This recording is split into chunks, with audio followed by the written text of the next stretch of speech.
이 자리에 나와 예배한 우리 모든 성도님 한 분 한 분이 예수 그리스도의 은혜 아래서 참된 자유를 마음껏 누리는 신자 되시길 주님의 이름으로 축원합니다. 아멘. 제가 몇 주간 이 은혜 아래에 대해서 여러분에게 전달하고 있습니다. 제목들이 기억나십니까? 제목이 기억나는 게 이상한 게 아니라 제목이 기억나면 은혜를 입은 거고 여러분이 말씀을 잘 들은 거예요. 은혜 아래 의의 무기라고 제가 설교했었는데 기억나시죠? 그리고 그 다음 주에 지난주죠. 은혜 아래 의의 종이라는 메시지를 여러분에게 전했습니다.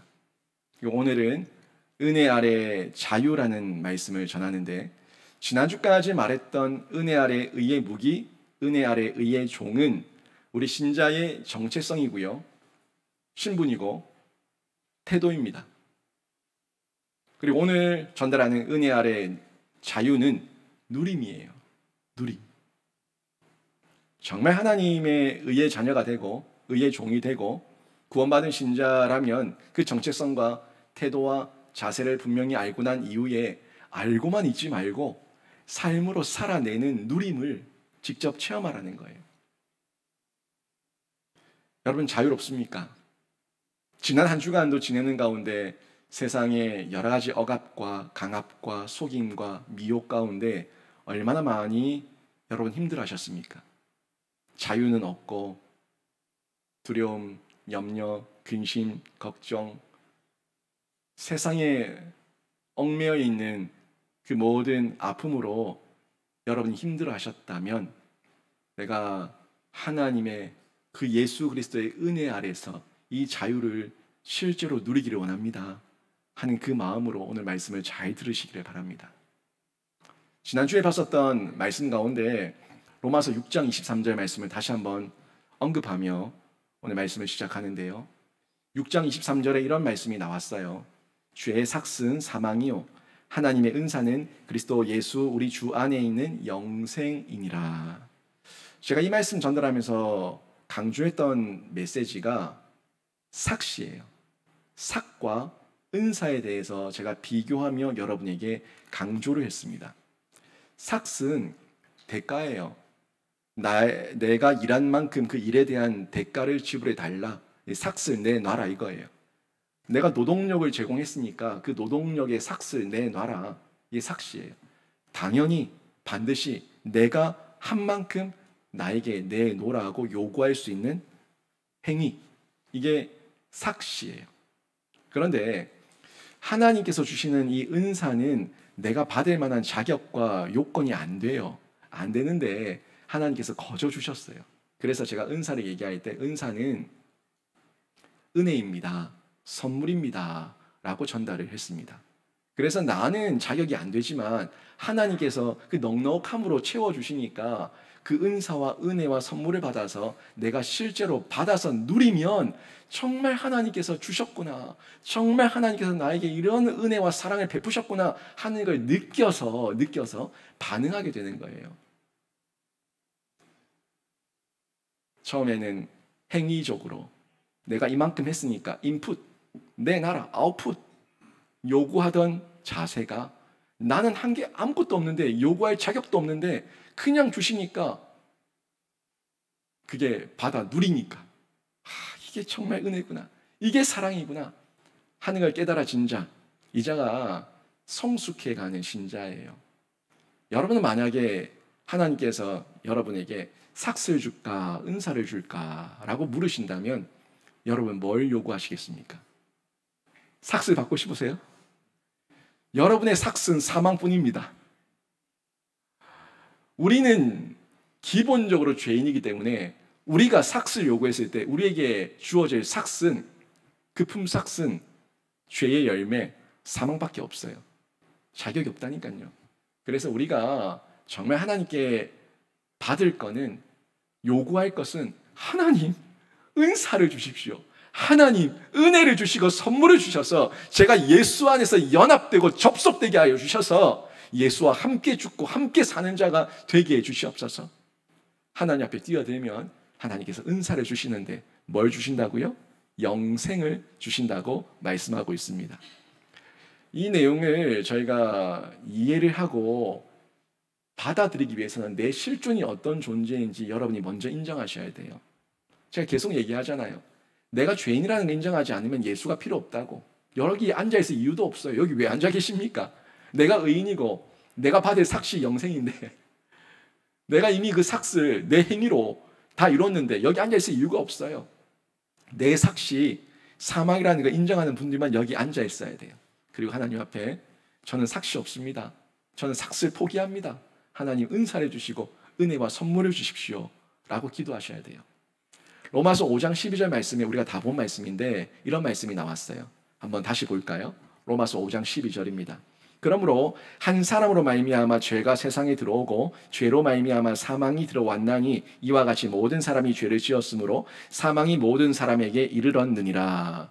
이 말씀을 논리적으로 한번 전개해 볼까요? 지금 이 말씀 기니까 긴 문장이니까 어렵게 느껴질 수 있는데 심플하게 논리적으로 정리하면은 한 사람의 죄 때문에 모든 사람이 죄인이 되었어요.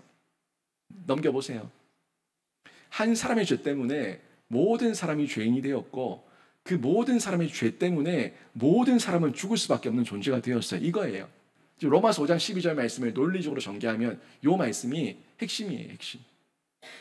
그렇다면 이 한 사람이 누굽니까? 아담 아닙니까? 아담의 죄 때문에 모든 사람, 저와 여러분, 우리가 죄인 되었고 그리고 우리는 그 삭스로 사망에 이를 수밖에 없는, 죽음에 이를 수밖에 없는 그런 존재가 되었다는 걸 전해주고 있는 건데요. 우리는 이 삭스를 받기를 원하지 않습니다. 그래서 이 삭스를 포기합니다.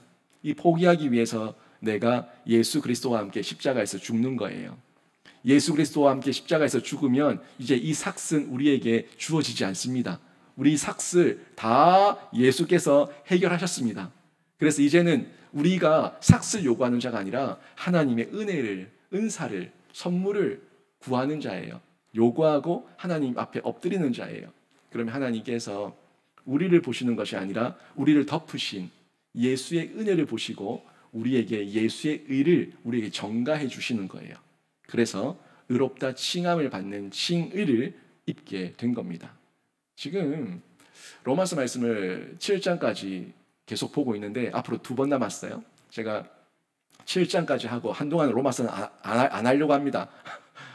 너무 로마서 말씀을 교리적으로 깊이 들어가다 보니까 여러분이 힘들어하시는 부분도 있을 것 같고, 하지만 이 7장까지의 말씀들을 한번 가만히 돌이켜보면은 결국 계속 얘기했었던 것, 의 아닙니까? 의. 예수의 의 아닙니까?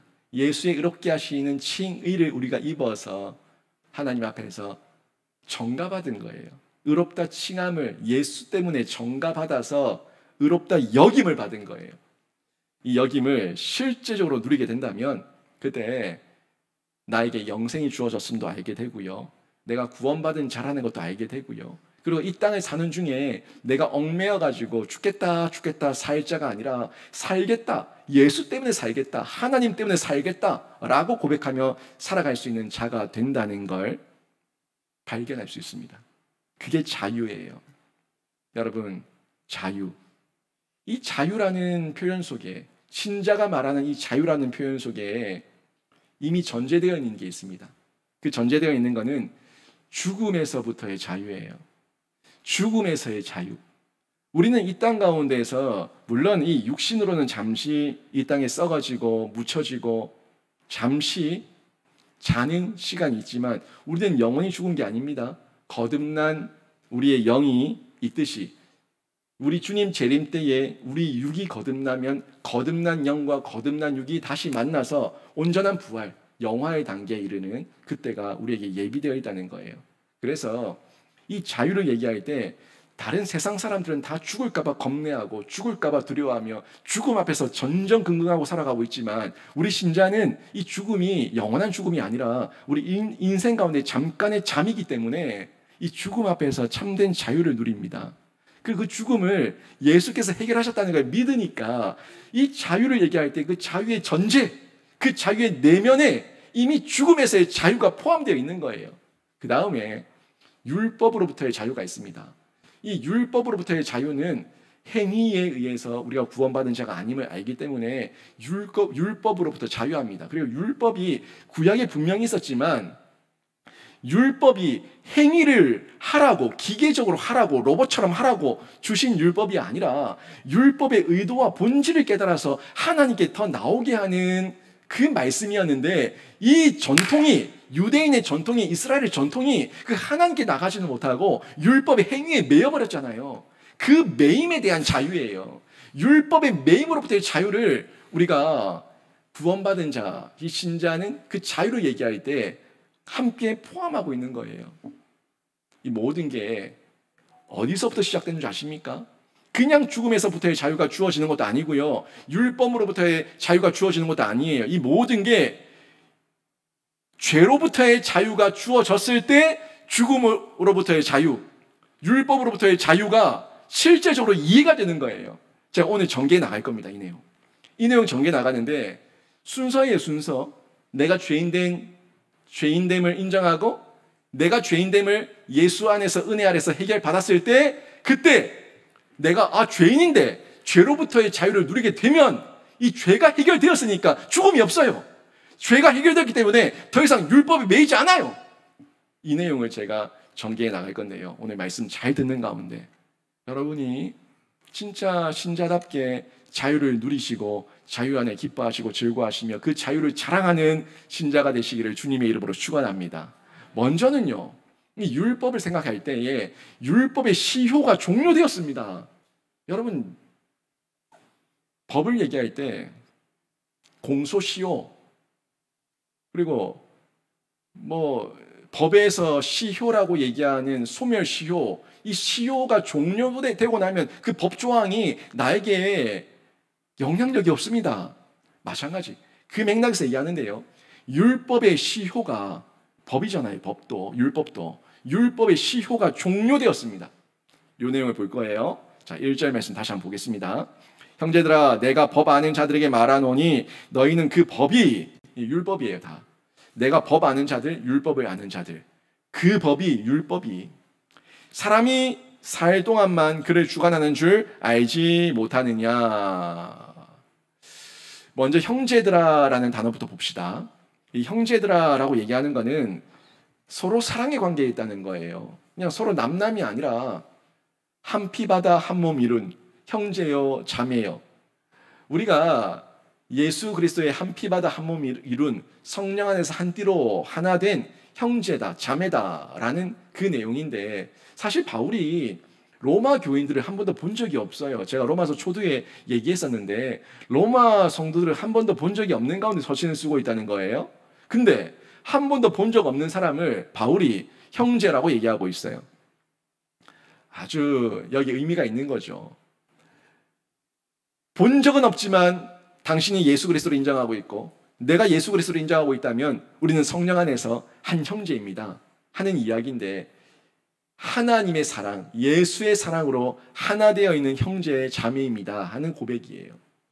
사실 부모 앞에서는 모두가 자녀입니다. 자녀들 간에는 다툼이 있을 줄 모르고 갈등이 있을 줄 모르겠지만 부모 입장에서는 이 5손가락이 있다고 해서 어느 손가락, 한 손가락 안 아픈 손가락이 없어요. 다 꼬집고 깨물면은 다 아파요. 내 자녀이기 때문에. 우리가 아빠, 아버지라 부르지 않습니까? 우리가 서로 사랑하지 못할 수 있을지는 모르지만 우리 하나님 아버지 앞에서는 우리 모두가 동등한 자녀라는 거예요. 그리고 형제와 자매임에 대해서는 아무런 영향력이 없고 변화가 없습니다. 내 마음만 그걸 인정하기 싫고 내가 싫을 뿐이에요. 바울은요, 내가 봤던 보지 않았던 로마에 있는 성도들도 예수 그리스도를 인정하고 있는 하나님의 자녀이기 때문에 형제임을 고백하고 있는 겁니다. 거기다가 법 아는 자들이라 표현하고 있어요. 법 아는 자들. 이 법은 방금 얘기했던 것처럼 율법이에요. 율법을 아는 자들인데, 소위 초대교회에 성령이 임하고 그 가운데 예루살렘에서 부흥이 일어나고 있을 때에 핍박이 임해서 그들이 다 흩어졌어요. 흩어지며 유럽으로, 소아시아로 여기저기로 막 흩어지는 가운데 그들이 성령 받은 채로 흩어지니까 간 그곳에서 또 회당을 세우고 또 예수 그리스도를 기념하며 예배하며 말씀을 강론하며 가르치고 있었어요. 그래서 이 사람들은 율법도 알고요, 하나님도 알아요. 이 형제들아 라고 말하고 있는 이 사람들은 율법도 알고 하나님을 아는 결국 로마 교회 성도들을 얘기하고 있습니다. 다만 이들이 율법과 복음의 관계를 온전하게 바로 이해하지 못해서 좀 더 지도가 필요한 거예요. 가르침이 필요한 거예요. 그 이유 때문에 로마서를 쓰고 있는 거 아닙니까? 그들은 자꾸 복음이라고 하는 예수 그리스도와 함께 할례를 받아야 된다, 율법을 지켜 행해야 된다라는 행위 구원으로 자꾸 흘러가니까, 이런 거짓 메시지를 전하는 거짓 교사들이 나타나니까 그게 아니고 진실은 이 복음이면 충분하고 예수 그리스도면 충분하고 이것을 믿는 믿음으로 우리는 의롭게 된다는 것을 더욱더 명확하게 하기 위해서 이 로마서를 쓰고 있는 거예요. 이 사람들과의 관계, 이렇게 교회 안에서 성도들을 향해서 말하고 있는 형제라는 고백, 이게 사실 우리 교회 안에서 실제적으로 나타납니다. 우리 교회 일상 가운데서 쉽게 볼 수가 있어요. 우리 교회 안에서도 성찬식을 하지 않습니까? 이 성찬식을 할 때에 저희가 떡과 잔을 나눕니다. 떡과 잔을 나눌 때에 높고 낮음, 나이 많고 적음, 늙고 어림, 이런 거 따지지 않습니다. 모두가 평등하게 떡과 잔을 다 함께 나눕니다. 많이 배운 사람도 있고요, 적게 배운 사람도 있고요, 또 많이 가진 자도 있고 적게 가진 자도 있고, 권력을 가진 자도 있고 권력이 없는 자도 있고, 교회가 크면 클수록, 사람이 많이 모이면 많이 모일수록 그 차등의 이 갭은 점점 더 커집니다. 그런데 그 갭은 사람들이 만들어 놓은 시각에서 벌어진 것이고, 하나님 앞에서는, 예수 그리스도 앞에서, 그 구원 앞에서는 모두가 동등한 한 지체고 한 영혼이라는 거예요. 이 사실을 바울은 전달해 주고 있는데, 우리가 우리 교회 안에서도 한 형제 자매 지체가 되어서 그렇게 신앙 가운데 교제하고 있습니다. 물론 여러분의 시각은 다를 수 있어요. 여러분 친하고 싶은 사람이 있고 별로 상대하기 싫은 사람도 있을 거예요. 인간의 연약함 때문에 그렇습니다. 인간의 불편함, 인간의 죄성 때문에 그런 거예요. 하지만 이게 성숙하면 성숙할수록 내 고집대로 하지 않고 말씀에 순종함으로 반응하는 참된 표현으로 나타나게 돼요. 물론 아직까지 완벽하지 않고 충분하지 않지만, 그러나 우리는 성화의 삶을 살아가고 있기 때문에 최소한 하나님 말씀 앞에 순종하기 위해 몸부림치고 노력하고 수고하는 그런 애를 쓴다는 거예요. 물론 내 애만으로 되지 않습니다. 성령께서 은혜를 주시고 말씀을 주시고 깨닫게 하시니까 거기에 대한 적극적인 반응으로 순종을 내가 결단한 거예요. 그게 성화라고 제가 계속 강조해서 얘기하고 있지 않습니까? 세상의 사람들도, 우상 숭배하는 그 사람들도 종교적 열심을 가지고 사랑을 흉내냅니다. 자비가 어떠고 저떠고 하면서 자신들이 그 사랑을 흉내낸다고요. 그런데 우리는 진짜 우리를 위해 죽으시고 부활하신 예수 그리스도의 참사랑을 체험한 하나님의 백성들인데, 하나님의 자녀들인데, 우리가 나라고 하는 나의 자아를 꺾고 그 하나님의 사랑을 체험해서 그 앞에 순종하겠다는 결단을 하지 않겠다, 거부하는 거, 적극적으로 거부하는 거, 귀를 틀어막고 눈을 막고 내가 순종하지 않고 사랑하지 않고 저 사람 꼴도 보기 싫고, 이 교회 공동체 안에서도 그렇게 한다면 이거는 하나님 앞에서 적극적으로 죄를 짓는 거예요. 우린 그러면 안 됩니다. 세상 사람들도 사랑하려고 흉내를 낸다니까요. 근데 우리는 진실되게 흉내가 아니라 반응해야 되는 거예요. 그때 우리가 참된 은혜와 사랑으로 복음이 편만하게 흘러가며 하나님 나라가 확장되는 걸 볼 수가 있는데, 이걸 법으로만 이해하면 이해가 안 됩니다. 느껴야 된다니까요. 느껴야 된다고. 법으로만, 법이요, 하나님의 법이요, 하랍니다. 왜요? 몰라. 그냥 하래요. 법이요, 하지 말합니다. 왜요? 몰라. 그냥 하지 말해. 받아들여집니까? 하라, 하지 마라. 성경이 너무 많이 말씀하고 있지만 그냥 법이요 라고 얘기하면 받아들이지 않는다고요. 더 마음에 반발심만 생겨요. 하지만 이 법이 진짜 왜 이런 법을 주셨는가, 이 법을 통해서 나에게 깨닫게 하시는 것이 뭔가 느껴지고 깨달아지면은, 그래서 이 율법을 주셨구나 라는 걸 알고 적극적으로 능동적으로 순응하며 순종하게 되는 거예요. 그래서 지금 1절에서 뭐라고 얘기하고 있습니까? 내가 법 아는 자들에게 말하노니 너희가 법 알지? 율법 알지? 그런 자들에게 내가 말한다. 그리고 1절 뒷부분에도 뭐라고 얘기합니까? 너희는 그 법이, 너희들 법 알지? 그 법이 사람이 살 동안만 너희를, 그를 주관하는 줄 알지 못하느냐? 그 법이 영원한 게 아니야. 이 땅에서의 법은 이 땅에서의 목적과 그 용도가 있는 거야. 그 법을 준 이유와 의도와 본질을 깨달아야 돼. 이걸 깨닫고 있느냐 하는 메시지로 접근하고 있는 거예요. 형제들아, 나도 너희와 동등한 형제고 그리스도인인데 나는 그 법을 깨달아서, 그 법의 의도를 깨달아서 그렇게 살아가고 있는데, 형제들아, 이 법의 의도를 알고 있느냐? 본질을 알고 있느냐? 같은 동등한 하나님 아래서, 은혜 아래서 나나 너나 우리 모두가 깨달을 수 있다는 것을 바울이 형제들아 라고 부르며 권면하고 있는 겁니다. 세상의 모든 법은요, 사람이 살아있을 동안에만 영향을 미칩니다. 그렇죠? 사람이 죽으면 시효가 끝납니다. 여러분, 범죄자를 추적하고 범죄자가 재판 가운데 있더라도 죽으면 시효가 없어요. 공소권 없음으로 끝나는 거예요. 그렇죠? 모든 세상의 법은요, 내가 살아있을 동안에 가능한 거예요. 대한민국의 법은 대한민국의 국토 안에서만 적용되는 거예요. 육체로 이 땅 안에 있고 육체로 살아있을 때만 그 법이 유효한 거예요. 내 몸이 죽으면, 내가 이 땅을 떠나면 그 법은 우리에게 유효하지 않습니다. 그런데요, 내가 살아있는데, 내가 육체로 살아있는데 법이 나에게 영향을 미치지 못하는 경우가 있어요. 아니, 내가 살아있다니까요. 아까 죽으면 공소권 없음, 이 땅을 떠나면 공소권 없음. 그런데 내가 살아있는데 법이 나에게 영향을 미치지 못하는 경우가 있어요. 그 이유는, 그 내용은 뭐냐면, 법의 시효가 끝났을 때, 이 법이 정하고 있는 공소시효가 있어요. 그 시효가 끝났을 때 더 이상 그 법은 내가 이 땅에 살아있고 이 땅 가운데 있지만 더 이상 나에게 영향을 끼치지 못합니다. 그 다음 두 번째, 법을 제정했던 국가가 망하면은 더 이상 그 법은 우리에게 영향을 미치지 못합니다. 더 이상 우리에게 조선의 법이 영향을 미치지 못합니다. 더 이상 일제강점기 때 있었던 그 일제의 법이 우리에게 영향을 미치지 못합니다. 그 어떤 법도 우리에게 영향을 미치지 못합니다. 왜? 그 나라가 망했기 때문에, 그 나라가 더 이상 우리에게 주권이 없기 때문에, 권한이 없기 때문에 영향을 미치지 못합니다. 분명 나는 이 나라에 살아있고 이 땅을 밟고 있지만 나에게 영향력을 끼치지 못한다는 거예요.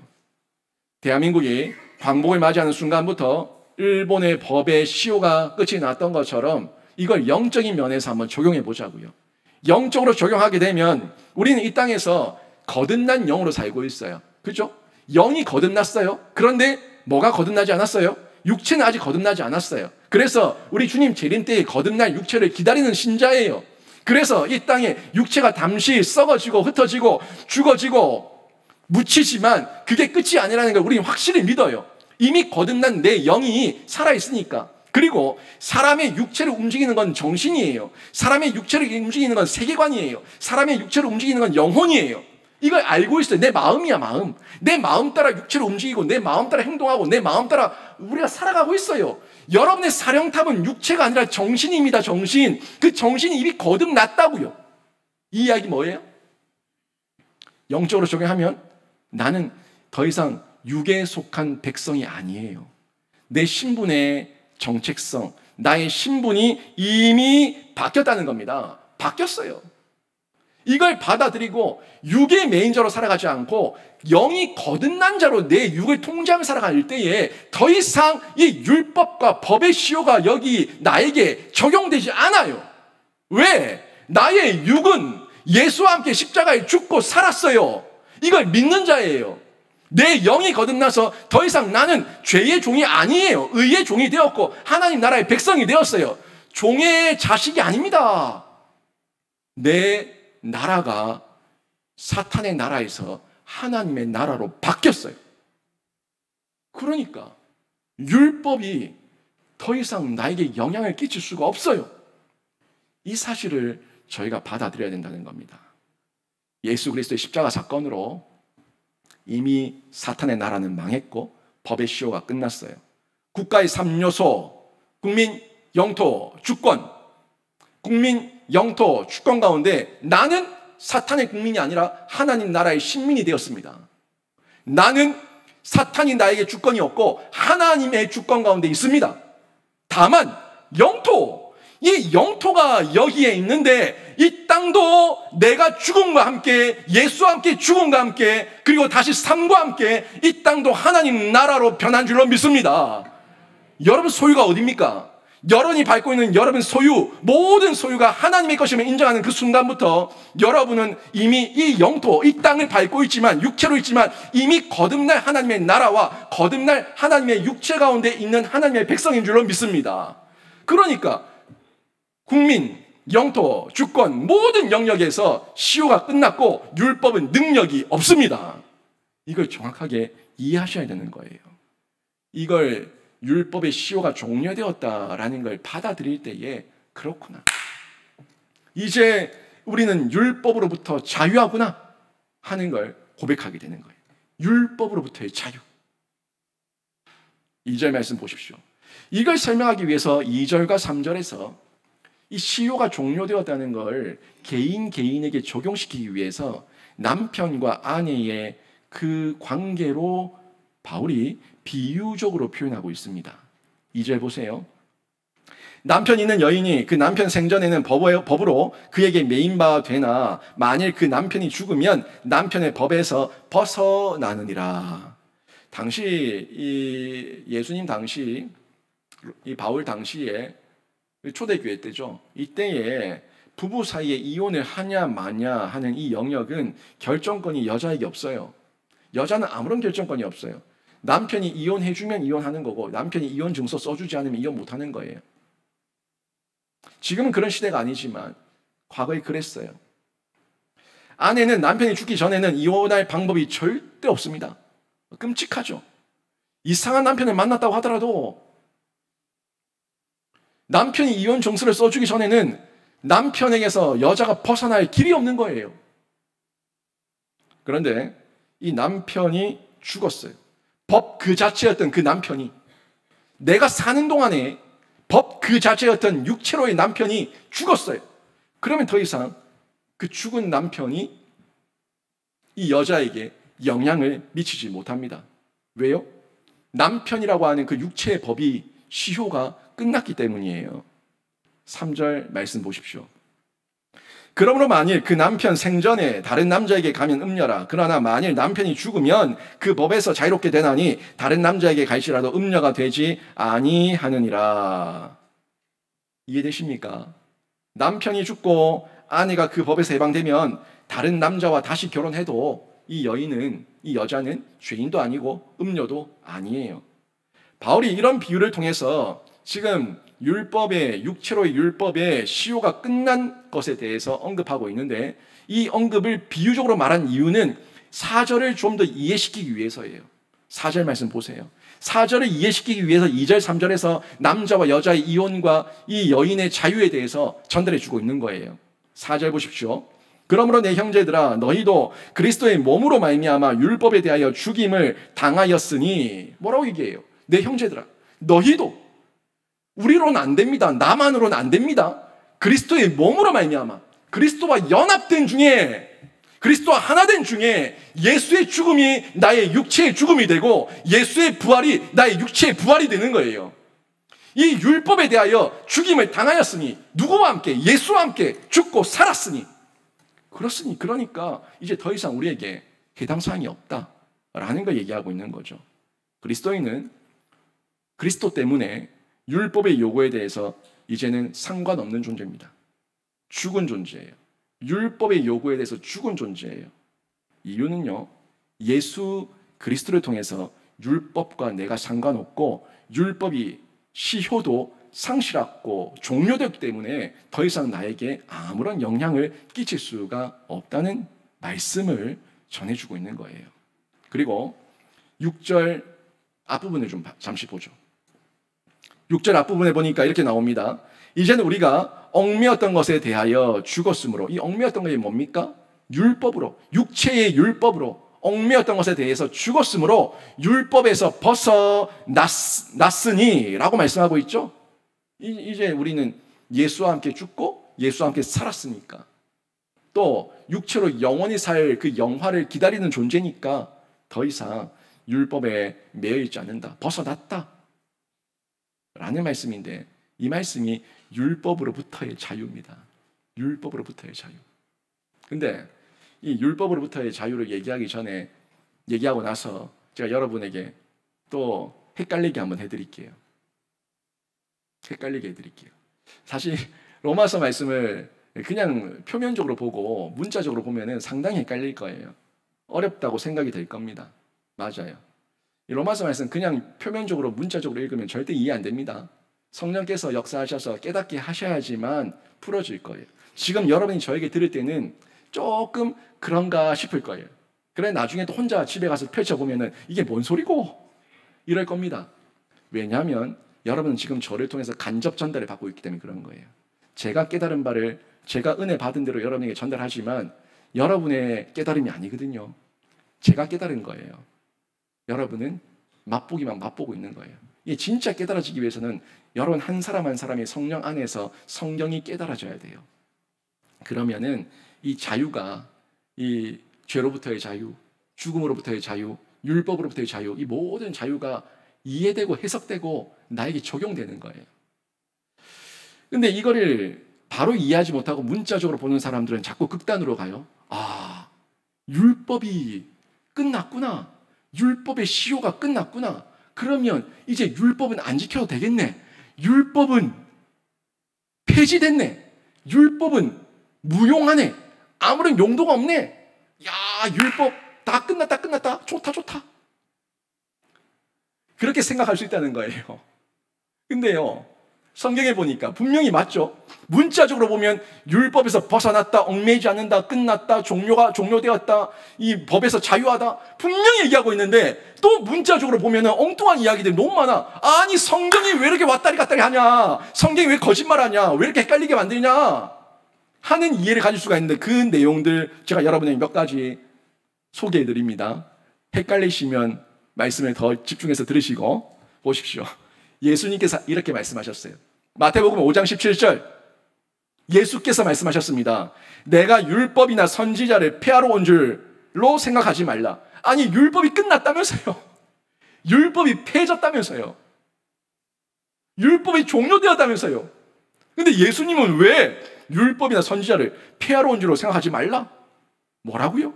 폐하러 온 것이 아니요, 완전하게 하려 함이라.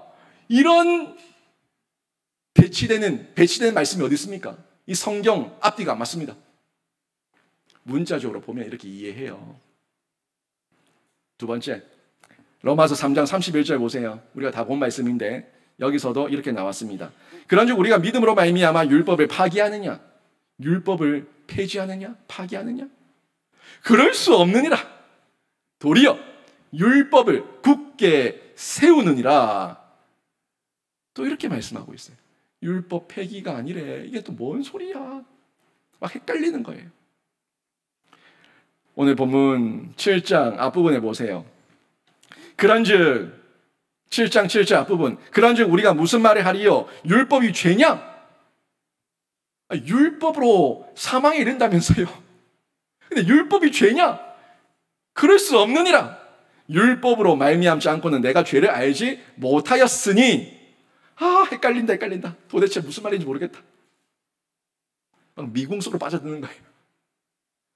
그리고 다음 주에 볼 건데 12절 말씀, 12절 보니까 또 이렇게 나옵니다. 이로 보건대 율법은 거룩하고 계명도 거룩하고 의로우며 선하도다.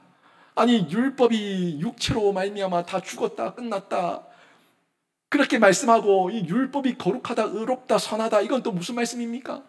저는 성경을 믿을 수가 없습니다. 이렇게 받아들일 수가 있는데, 여러분, 이 율법을 주신 분의 의도와 율법을 행하고 있는 자의 율법을 이해하세요. 율법을 주신 분의 의도와 율법을 행하고 있는 자의 그 마음 상태를 이해하라고요.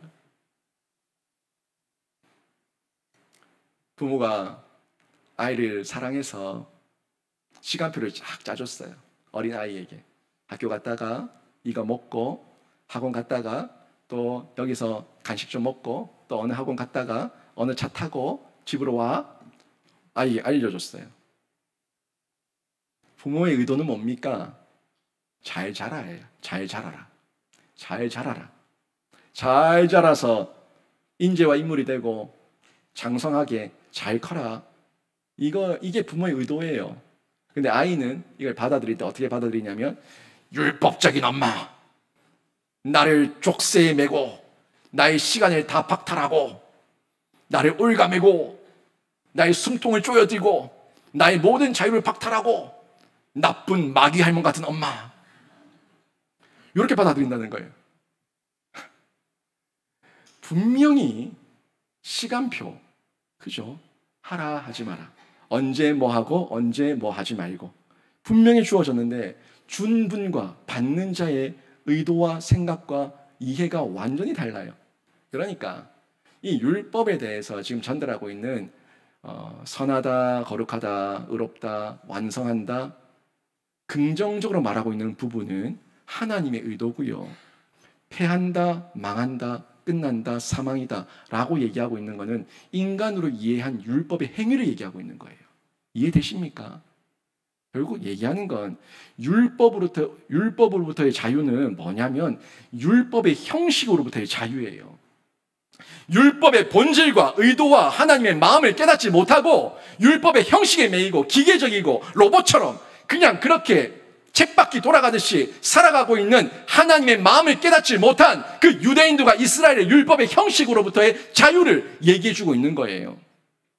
그들은 하나님 앞에 나가기 위해서 제사장을 이용할 뿐이었어요. 하나님 앞에 나가기 위해서, 하나님의 복을 받기 위해서 제사장을 이용할 뿐이었고, 자신의 죄를 없애기 위해서 짐승을 이용할 뿐이었고, 피를 뿌릴 뿐이었고, 하나님 앞에서 성결하게, 청결하게, 거룩하게, 아름답게 하나님의 복된 자녀로 살아가고자 하는 의도는 없었어요. 그냥 자기들이 지은 죄를 합리화시키고 뭉개고 없애버리기 위한 방법으로, 도구로서의 율법을 이해하고 있었던 거였어요. 이렇게 하면 죄 용서받는데, 이렇게 하면 죄 없이 된대. 번제, 소제, 화제, 속죄제, 속건제, 뭐 여러 가지 제사의 제도 이것저것 따져가면서 이렇게 해야 돼, 저렇게 해야 돼. 이래야지 죄가 없어지는 거야. 그냥 거기에 매여 있었던 거예요. 이 죄를, 그 근본 원인이 뭐고 내가 이 죄를 끊어내기 위해서 어디로 가야 되는가에 대한 방향은 전혀 잡지 못한 채 그냥 율법의 형식에 매여가지고 자신의 기계적인 행위로 구원을 이루려고 하는 죄만 쌓을 뿐이었어요. 그래서 그 행위 구원의 삭시 사망이에요. 여러분은 이 주일에 왜 앉아 계십니까?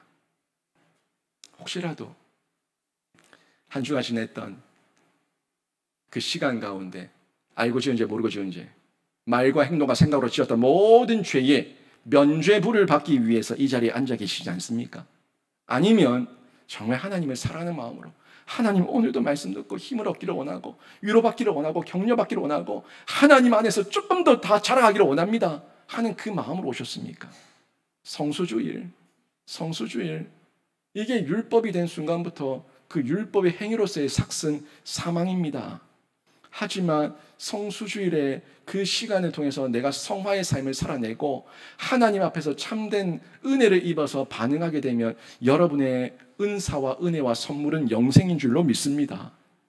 여러분이 그 영생에 이르는 참된 자유를 누리시기를 주님의 이름으로 축원합니다. 그리고 죄로부터의 자유를 저희가 이해해야 돼요.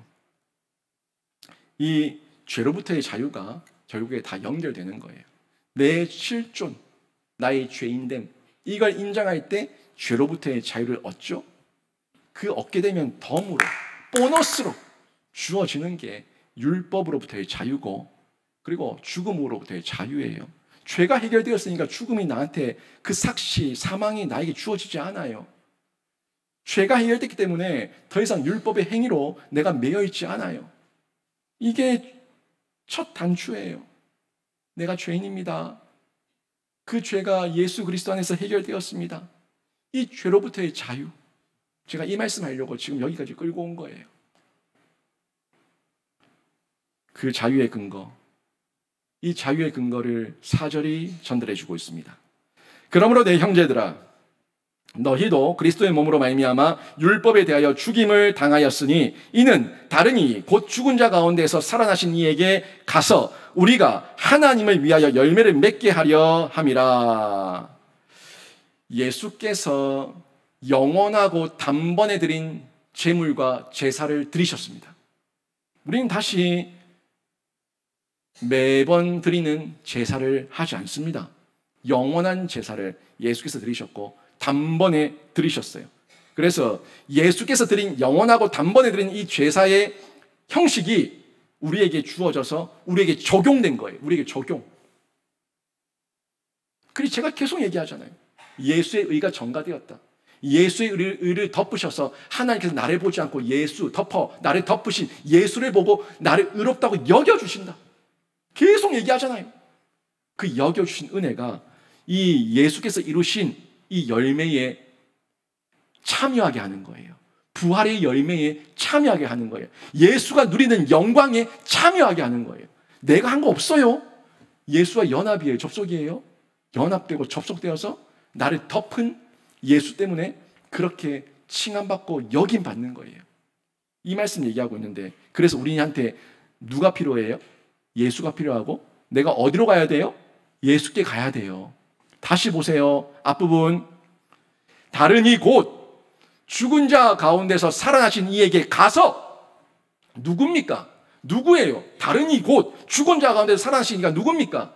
예수예요. 예수. 예수에게 가서 우리가 하나님을 위하여 열매를 맺게 하려 함이라. 나를 위한 열매가 아니라 이제 하나님 나라를 위한 하나님의 그 뜻과 계획 가운데 있는 삶을 살아가는 거예요. 사명을 살아가는 거예요. 이 열매를 맺게 하시겠다고 성경에 얘기하고 있는데, 결국에 예수께서 십자가를 지실 때 육체로 힘들었죠. 이 잔을 내게서 지나가게 하옵소서. 할 수만 있다면 지나가게 하옵소서. 그러나 내 원대로 하지 마시고 아버지의 원대로 되기를 원하나이다 라고 얘기하는 순종으로 하나님 앞에 반응했을 때에 하나님께서 그 예수를 알파와 오메가가 되게 하셨습니다. 예수께서 그 율법의 시작과 율법의 마침, 율법의 완성이 되게 하셨습니다. 예수께서 하나님의 아버지의 마음을 시원케 하셨습니다. 하나님의 그 모든 구원 계획을 다 이루셨습니다. 누가요? 예수께서. 그래서 예수께서는 율법의 완성이다, 율법의 마침이다, 그 말이 맞는 말이에요. 율법의 하나님의 첫 의도는 하나님 아버지의 마음을 깨닫는 거였거든요. 하나님 아버지의 뜻대로 정결하고 거룩하고 성결하게 자라가는 거였거든요.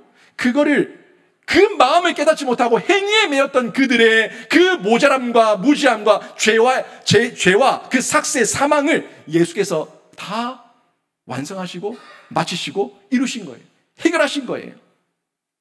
결국 율법의 내용과 형식을 이루신 예수께 나아가서 예수의 의에 참여하고 누리고 그 가운데 함께 영광을 얻는 자, 그 자가 예수와 연합된 우리 그리스도인입니다. 우리 신자예요. 결국 율법의 요구 있었어요. 하나님께서 율법을 주실 때 그 본 의도, 그 백성이 하나님 백성으로 복의 통로가 되고 열방 가운데 복을 흘려보내는 통로가 되기를 원하는 그 율법의 요구가 있었는데, 이 율법의 요구가 다시 얘기하면 거룩하라예요. 구약에도 얘기하고 있습니다.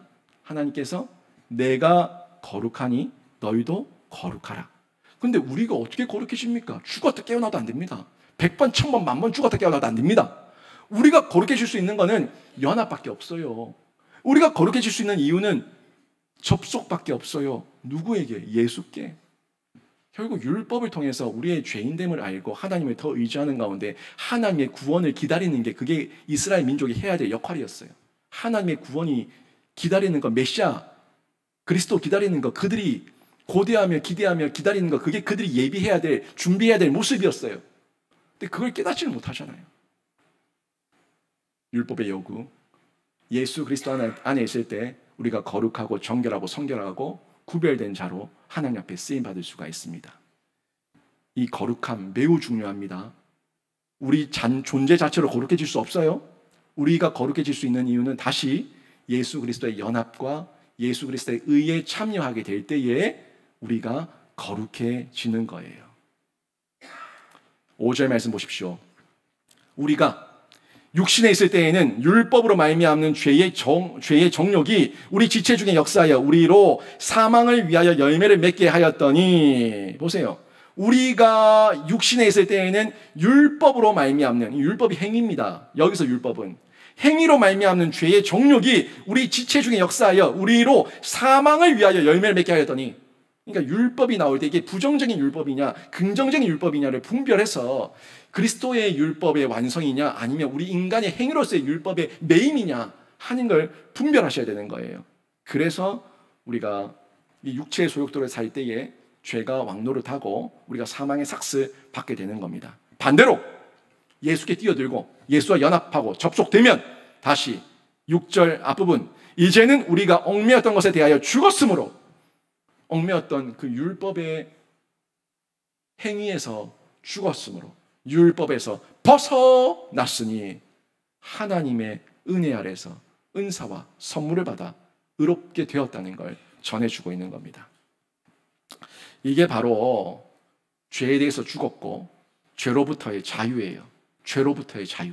죄에 대해서 죽었으니까 내가 죽은 건 아닌데 예수와 연합된 중에 예수가 죽는 것에 내가 참여하고 예수가 사는 부활에 내가 참여했어요. 그래서 죄로부터 자유한 거예요. 그 다음에 이 죄로부터의 자유를 얻으니까 율법으로부터의 자유, 율법의 형식으로부터의 자유, 그리고 이 죽음으로부터의 자유까지 다 얻어서 보너스, 덤으로 받는 거예요. 죄만 해결되면 율법으로부터 자유받고 또 죽음으로부터 자유를 얻고 모든 참된 자유, 자유의 3종 세트 완전히 다 하나님 앞에서 누리게 되는 줄로 믿습니다. 시작이 뭐라고요?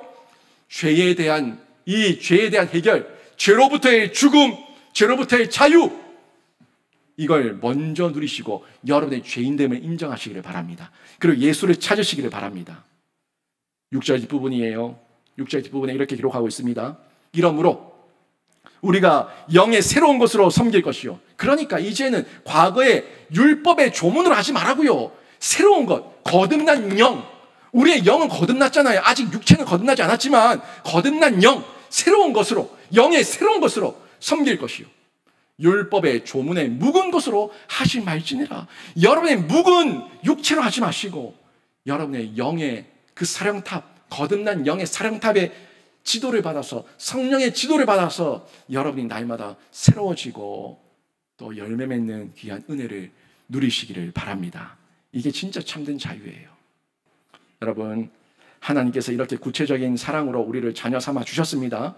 이 사랑을 누리시고 은혜 아래에서 참된 자유를 누리시길 바랍니다. 자유, 흉내내지 마시고 그 자유, 그리스도 안으로 들어오세요. 자유를 주시고 자유의 완성이 되시고 모든 것을 이루신 예수 안으로 들어와서 그 예수의 은혜 아래, 예수의 그늘 아래서 자유하십시오. 무슨 이 세상에서 돈으로 자유를 얻고 건강으로 자유를 얻고 명예로 자유를 얻으려고 합니까? 없습니다. 없습니다. 이 땅에서 모두 잠시 잠깐의 조문에 불과한 거예요. 시효가 끝났습니다. 나의 존재가 바뀌었습니다. 예수 은혜 아래서 참된 자유를 누리시면서 세상이 감당치 못할 사람으로 살아내는 신자 되시기에 주님의 이름으로 축원합니다. 이 자유를 누린 만큼, 깨달은 만큼 사랑을 표현하고 사랑을 드러내며 살아가게 되는데, 자유를 더 누리기를 원하십니까? 사랑을 더 깨닫기를 원하십니까? 그러시려면 더 예배하시고 더 기도하시고 더 교제하시고 더 섬김의 자리에 나오셔서 예수와 가깝게 지내십시오. 예수와 연합되어 있으면 예수께서 여러분에게 이루 말할 수 없는 폭포수 같은 생명의 강가 가운데서 여러분에게 은혜의 빗줄기를 쏟아부으실 줄로 믿습니다. 이 은혜를 날마다 누리시라고요. 나오세요. 골방에서 죽겠다 하지 마시고 하나님께 나와서 사십시오. 사는 은혜가 여러분에게 예비되었는 줄로 믿습니다. 오늘 말씀 정리합니다. 율법의 시효 종료되었습니다. 율법의 시효, 여러분의 정체성, 신분이 바뀌면서 종료되었습니다. 여러분 이 땅의 메인 사탄의 자식이 아닙니다. 하나님 나라의 신민입니다. 여러분에게 해당 사항 없는 거예요. 종료되었습니다. 율법의 요구, 우리 예수께서 다 알파와 오메가로 마치시고 완성하시고 이루셨습니다. 예수께서 다 하셨어요. 이제 예수와 연합되셔서 예수 안에서 그 자유를 누리시면 됩니다. 이 참사랑과 예수의 은혜 아래서 날마다 그 자유가 더욱더 구체적으로 느껴지는 귀한 신자가 되시고 성령의 은혜를 체험하시기를 주님의 이름으로 축원합니다. 아멘.